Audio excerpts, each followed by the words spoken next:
Hey, this is Mike Zwick from If Not For God podcast. Our show, Stories of Hopelessness Turned into Hope. Your chosen Truth Network podcast is starting in just seconds. Enjoy it, share it, but most of all, thank you for listening and for choosing the Truth Podcast Network. This is the Truth Network. Coming to you from an entrenched barricade deep in the heart of central North Carolina. Masculine Journey After Hours. A time to go deeper and be more transparent on the topic covered on this week's broadcast. So sit back and join us on this adventure. The Masculine Journey After Hours starts here now. Welcome to Masculine Journey After Hours, and we are in our second favorite week. Well, I can't say that. It's one of our favorite weeks. I can't really classify whether it's favorite or favorite. Well, it depends. Danny? No comment. I got nothing. Yeah, I thought you might have a flavor of how that should go. No comment. Gosh. All right. Anyway, so this is one of our favorite shows of the year, and this is the post-boot camp. This happens to be an advanced camp. The post-advanced camp favorite moments, clips, our time to share about the boot camp. And last week, if you listen to the show, you got to hear from the campers that were there, and what God was doing for them. And so we talk about that from our perspective this week. And so, Danny, you have a moment that you want to talk about, but it also has a clip. It has a clip that was not from this boot camp. I wasn't going to say that. I mean, you broke the rules, but that's okay. We need to clarify. Well, this is a rule-breaking crowd. Well, so, you massage the rules a little bit. Well, anyway. Legalism. That's the whole legalism, problem. That's Pharisee. Yeah, we should go back into racing, wrestling, and all that stuff. The clip is from the Butterfly Circus. We've used it in other boot camps and other arenas, and so it is a familiar thing around here. I'm just saying. It is. So, but the moment was, how God came after my heart, and during the boot camp on Friday. So we can play the clip, and I'll talk about it afterwards. The clip is from the Butterfly Circus, and the guy, if you've never seen it, has no arms and no legs, and he's in a sideshow circus, and people are being really cruel to him, and it's the voice of the enemy coming at his heart. So that's what you're going to hear. Yeah, it's the voice of the enemy through the barker of the sideshow. Yeah, with the guy promoting it, right? All right, here we go. And now, ladies and gentlemen, gather in. A perversion of nature. A man, if you could even call him that, whom God himself has turned his back upon. I give you the limbless man. Look at that. Look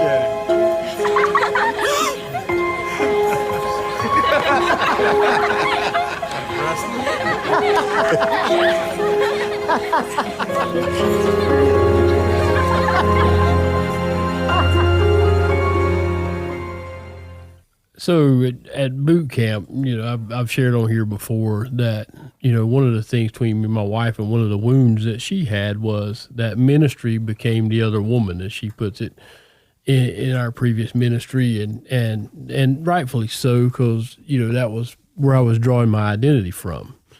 And so, there were lots of different hurts and that kind of thing. And so on Thursday night, we had the bonfire, and, it got late quick, and I didn't call her. She had to work the next day. Well, when I talked to her the next morning, she seemed a little put offish and that kind of thing. And I thought, and the enemy just kept whispering, "You're doing it again. You've done it again. She's mad. She's, and so all this stuff is piling in, and I'm the master of projecting what conversations are going to happen, even the other side of it. So the worse it got on, and I talked to a few of you guys, and so I text her. I followed some advice, and I text her, and I got nothing. And the enemy is just, he is on my case. And so we go on forward into the afternoon, and I finally get a text from my wife. She said, "Oh my gosh, I thought I sent this hours ago." She said, "No, I'm fine." She said she had a dream that the dog got hurt or something, and she said it had nothing to do. She said, "I know where you are and what you're doing, and we're fine. We're absolutely fine." And we talked about things, but in that process, God came after me and said, in a sense, that I've got this, and you're not in the wrong, or if there is a right or a wrong in here, I've got this, and you'll understand. And the redemption behind it was so great that to know that, you try to do the right thing. Yeah, there's going to be warfare, and the enemy's going to attack you on every front, but God's got this. And that's what I walked away with, and it was pretty powerful. So, yeah, it gets back to, for me, as I listen to that clip, is what labels have I accepted? Yeah. In life, what things have I agreed with the enemy in? Right. And as much as I think I'm past those, if I'm not careful, I can slip back into those just by buying in and making the same agreements again. Yeah. Right. I can be right back where I was before. And the good news is we know how to get back out of that by leaning right back into God. But, sometimes it takes us a little bit of time to do that. And the tape that began to play is, well, maybe I am overdoing ministry. Maybe I am, maybe I am doing all this stuff. And, I've analyzed it every which way you can and then some, other than, sitting down. But in the ultimate goal was that, and you said it well, was that you're on mission and the enemy doesn't like it. Mm-hmm. And that was so true. And my wife pretty much said that in other words. Mm-hmm. So, yeah, he's not going to let that lay there. He's going to come after it. Jim, you want to add something? Yeah, one of the things that's really beautiful in that, and I want to strangle the people that are there, but the guy that represents Jesus in this film comes to his rescue saying exactly the same words. And the guy, why would you say that about me? And it was because you believe it. And we do believe it. We tend to believe the worst about ourselves. And I think everybody is guilty of that. And God doesn't want that. Yeah, and the enemy is so good at using, the partial truth that we talked about before. If it was completely something that was an out-and-out lie, you're usually going to discount that, right? But because there was a piece of truth where that was part of your past, he's able to say, oh, well, this is just like that, right? And so you're back here again. You're back at the same place. It doesn't make it true, but it can feel true if you start to give him credence, if you start to say, okay, I'm going to listen, right, as you're chattering at me. Yeah. Chuck, do you want to add something? Sure. I think, too, what you can really draw on that, you mentioned a key point, is your past. Many times we look back at our past and we think, oh, my goodness, I hate I went through that. Or when we were struggling at the time, we're thinking, why did I have to go through that? Mm-hmm. But this is just a key point, where Danny was able to draw back on that and say, I've been through this before. Enemy, you're not going to do this to me again. Right. Yep. I have the strength with God, and I can move forward and kind of move through that a lot better than I did the first time. Yeah, I'm going to reclaim that victory. Right, I'm going to grab that back again. Well, Michelle shared some wisdom to combat the enemy with me that day, and I have to share this with you guys. When the enemy's whispering in your ear about all you are and that thing, just whisper back, I really love your eggs. What? Deviled eggs. Oh, there you go. Okay. Yeah, I was way over my head. No comment, Harold. I know you want to jump in there with me making a joke about that, but yeah. So, Jim, you have Andy, did you want to add anything about that clip? Oh, you kind of looked like you had something to say. No. You sure? I was going to make another corny comment about the deviled eggs, but. Oh, okay. Jim, you actually have a microphone in front of you, so why don't you talk about your clip? My clip is a wounded warrior. It's Alejandro.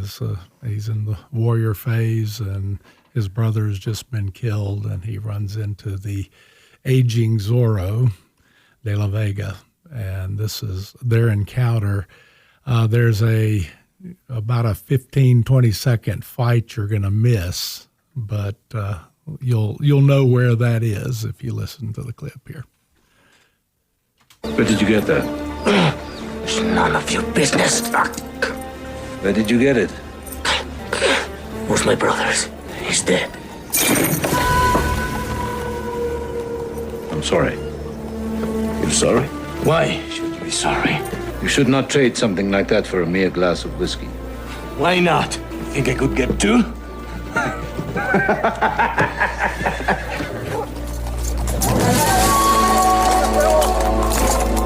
What's that?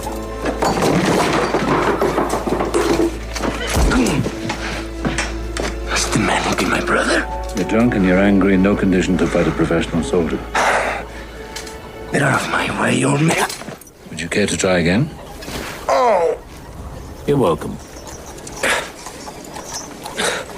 For what? For saving your life. I would have killed him. No, not today. He is trained to kill. You seem trained to drink. Yes, my friend, you would have fought very bravely and died very quickly. You then would avenge your brother. I would have found the way. I've never lost a fight. Except to a crippled old man just now. What is your name? Alejandro. Alejandro. You know, there is a saying, a very old saying. When the pupil is ready, the master will appear. Now, if you want to kill this man, I can help you, and I can teach you how to move, how to think, how to take your revenge with honor, and live to celebrate it. It will take dedication. It will take time. Why are you so eager to help me? Because once, a long time ago, you did the same for me. The two brothers helped him as Zorro escape from a tough place, and that's the medallion that he is trying to trade for whiskey that was given to him by Zorro.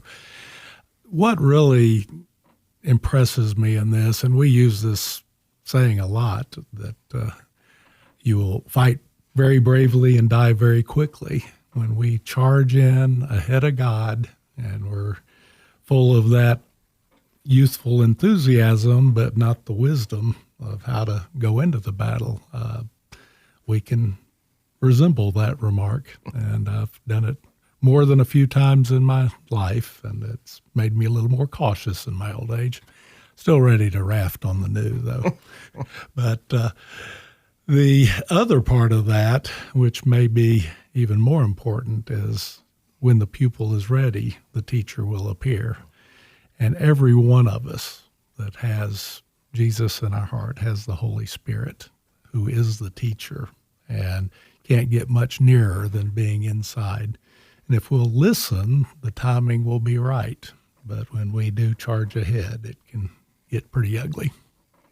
Yeah, as we talk about, the masculine journey process that Robbie talked about earlier with the lover stage, is one of those stages that God may allow events to be orchestrated that cause you to want to enter back into those, but he typically will let you go at your pace. In most cases, when you're ready, you have to come to him and say, God, now I'm ready, and that's when he starts to do the deep work, the deep stuff with you, and that's where the fruit's produced. That's when the freedom and the restoration and all that stuff happens on the backside of that. And so that is such a cool saying from that movie.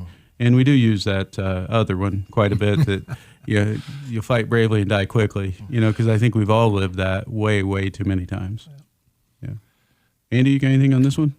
No, but I'll bridge it over into mine because it kind of plays into it. So, not to get into the clip right away, but I'm not sure we fully went through it, but how we went about advanced camp, we kind of prayed about it, and the advanced content from Wild at Heart, we took about 4 of those talks that were new to us, but kind of had built on just the Wild at Heart and boot camp that we had done before.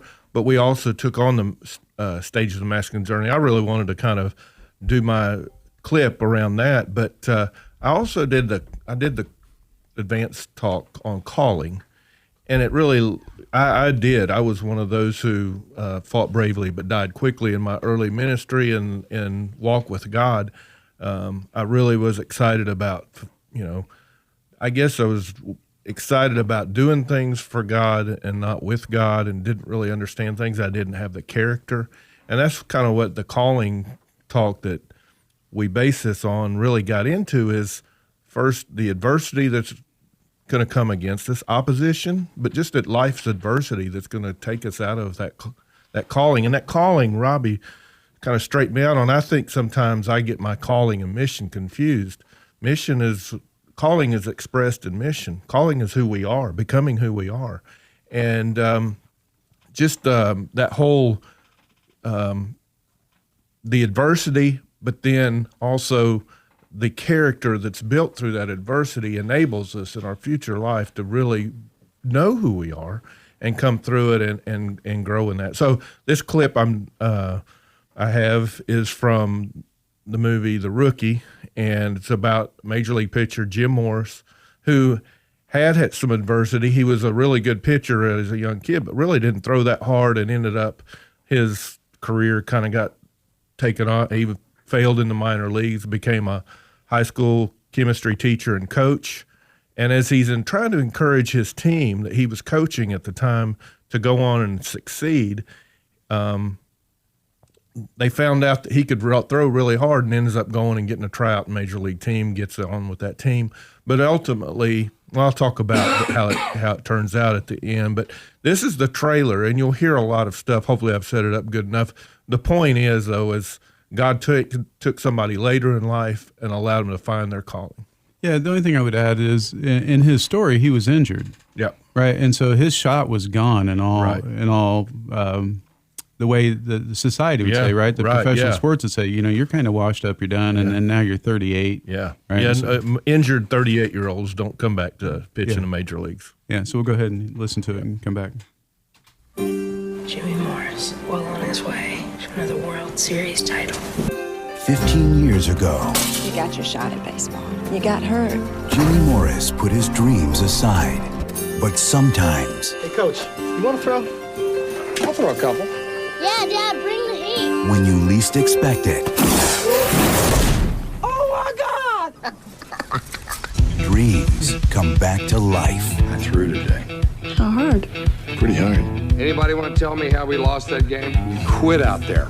I'm talking about having dreams. You don't have dreams, you don't have anything. You're the one who should be wanting something more. Last time I checked, scouts aren't looking for high school science teachers. We start winning, you try out again. You serious? Yeah. All right. To the district champion hour. Now it's your turn, coach. It started as a simple bet. I promised to try out. It was this thing to get the kids to start playing. It became the most incredible true story Rule number one is arms slow down when they get old. in baseball history. We've got an 8-year-old boy who waited all day in the rain to see his daddy try to do something that nobody believed he could do. Now, what are we telling him if you don't try now? This spring, You bringing some kids? Besides your own? I'm here for me. For you. Jimmy, come on, you're up. Just a second. I'm not doing it. Don't hurt yourself. his dream was impossible. You the old guy? I'm the old guy. How fast were you throwing 15 years ago? 85, 86. You just threw 98 miles an hour. Nah. But his journey was extraordinary. To Coach Jimmy Morris, the man who taught us about wanting something more. Dennis Quaid, Do you know how many guys can throw the ball 98 miles an hour? Not many. So just an incredible story. He ended up pitching for 2 years in the major leagues, got hurt again, retired, but the movie shows where he struggled with his wife and his family of not being there for him, and he ended up going back to teaching and coaching, something that really was his calling. And just to be truthful in the story, I did a little bit more reading on him. His wife and he ended up breaking up, but he took that on, and then he became started leading youth recovery programs for at-risk kids. And he asked somebody, he was like, why couldn't I have just started out here? And that's what a lot of us do, is why couldn't I have just started out here without going through all that junk? Why couldn't I? And the junk is what makes us, or what God uses for who we are. If we start out and everything was good, what kind of testimony, what does kind of encouragement does that give to somebody that is struggling? When we hear it from the guys that are campers, we just try to be real because we're real. And this is one of the things I love about boot camp is we get up and share our story, the good, the bad, and the ugly. And I really believe there's power in that sharing, that vulnerability.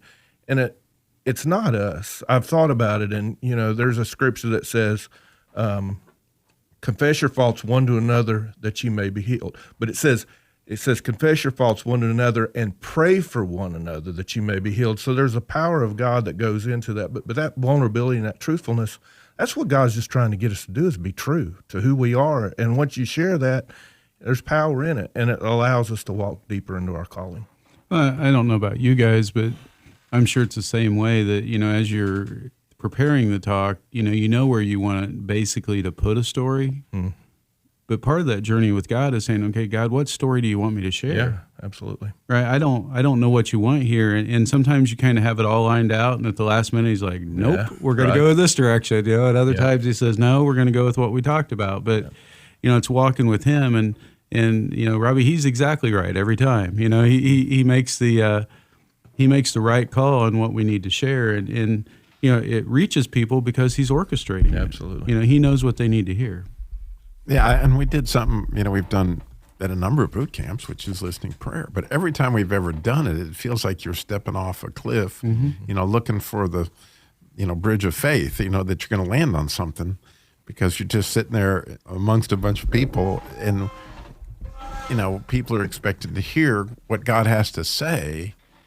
And oh my goodness, every time we've done it, God just came for people's hearts in ways that just still blows my mind. It came for one of the guys who had lost a baby early in life with another wife that he'd never mourned, and came for our friend Ricky Korn, as a bird was actually saying Ricky's name to one of the other campers, and I think about that.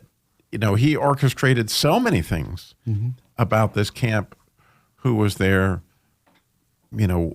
what he was working on, and the calling of all these people. Because I was just thinking about, for Andy's calling, right? Andy is Andy. But he wasn't Andy, it's kind of like that clip from Alice in Wonderland. He's not quite Andy yet, but he's been becoming Andy ever since I've known him, and Andy at last. That's a good point. Anyone else want to talk about that clip? Anything? It's a really, really good movie as well. It's a very wholesome movie. Now, some of the clips we use aren't from wholesome movies, but this one is. It's a good picture of those of us that think we're done aren't. You look at this bunch. We're on the radio, so somebody out there is silly enough to have put us on a pedestal and think we're holier than thou, and we aren't. We're a bunch of silly guys that get together, but we're surrendered to God. And when you do that, it doesn't matter what your situation is. He will use you in a mighty way. All you got to do is let him and surrender that ego to him. And that's really what we're about, is showing you God hits straight shots with crooked sticks. Yeah, I think a lot of times in Scripture, and you guys can correct me because a lot of times I'm wrong, but more times than not, God used people later in life, right? After they've been through the struggles, after, look at Moses, you look at some of the people, they've been through some failure, they've been through some of it, and they have to lean into God in order for it to work, and that's a lesson we learn, is on our own strength, which is one I had to be reminded of during listening prayer at boot camp this time, which was very good for my heart. But, on our own strength, we're not going to succeed much, right? But in his strength, the sky's the limit. He's going to take it where he wants it to go. Yeah, go ahead, Chuck. And that's where we need to trust. Thank you, Kenny. That he's watching over us. Mm-hmm. He's going after our hearts. One of my prayers, and y'all guys help me solidify, is I ask that question: God, what am I letting get in your way? Mm-hmm. And a lot of time it is me. Mm-hmm. It is, like you said, putting the mask on, doing the posing, trying to, instead of just being who God made me to be, and appreciating the challenges he puts in our lives, and the second and third and fourth and fifth chances he gives us, because he is a God of redemption. Mm-hmm. And I know he's redeemed this guy a lot of times from, like he was talking, charging ahead. Yeah. And I think that's one of the critical mistakes that our society pushes, is pull yourself up by your bootstraps. Do your own thing instead of really getting God involved in every aspect of your life. I mean, that battle of really loving God with all your heart, your mind, and soul, that's the battleground that you guys are really treading very well. And we appreciate that. Well, thank you. Y'all drawed us in. Like I said, I brought my son in because I knew y'all are going after God's heart, and He's going after our hearts, and that's what we all need. We appreciate. Well, thank you. Chuck, do you want to add something? Yeah, that's what I was going to say about that. It's just when you sit back and watch you guys work, it's just a beautiful thing to see because the magnification isn't on you guys, it's on Christ. And John tells us He must increase, but I must decrease. And that's what our lifelong process is all about. Early on in life, it's all about us. What can we get? What can we achieve? And the focus is always on us. But God uses our wounds and our failures and just life circumstances to really move us in that right direction, to make us turn our eyes toward Him and really focus on Him and really let Him take control of our life. It's all about being that Lord and Savior. Yeah, that's awesome. Thank you, guys. Appreciate that. Andy, as I was listening to your clip this time, one of the things I never really thought about in that clip is, no wonder that the boys did so well. They had a coach throwing 98 miles an hour out of them. Exactly. They could learn to hit. They could probably hit the 50 mile an hour. Yeah, maybe, or shoot. If you never hit the ball, you. Yeah, that's true. Well, it could be you're swinging at 98 miles an hour, and now you're way ahead of everything. Well, I think the whole thing, it really truly was an inspiration where he put his faith on the line to dream. It encouraged them on their quest for the championship. And we didn't talk about that, but they do go on and win their championship for their district, I believe it is. Yeah, they're district champions, which that was the bet. Yeah, right. Which makes him have to go try out. Oh, yeah. Yeah, that's a bet that makes him have to try out. And so, but he reluctantly does it, right? And that's pretty cool. We do have a entrenchment coming up. It's coming up April 28th. It's going to be in Lexington. If you're not familiar with Lexington, it's south of Winston-Salem, about 30 minutes, depending on where you're at in Winston-Salem, so it's not too far away. If you're from Charlotte, it's not that far from Charlotte. It's about an hour away from Charlotte. So, a lot of people can come, and if you're from out of state, you can come too. But it's Friday night and Saturday. It's not an overnight, so you'd have to have a place to stay on Friday. But it is Friday night and Saturday. We do have a boot camp coming up in November. And next week, we're going to announce something we have coming up in June that we're going to talk a little bit more about, a joint venture with another ministry at a boot camp in West Virginia. So we'll talk more about that. We'll talk with you next week. We love you and hope you'll be joining us next week. This is the Truth Network.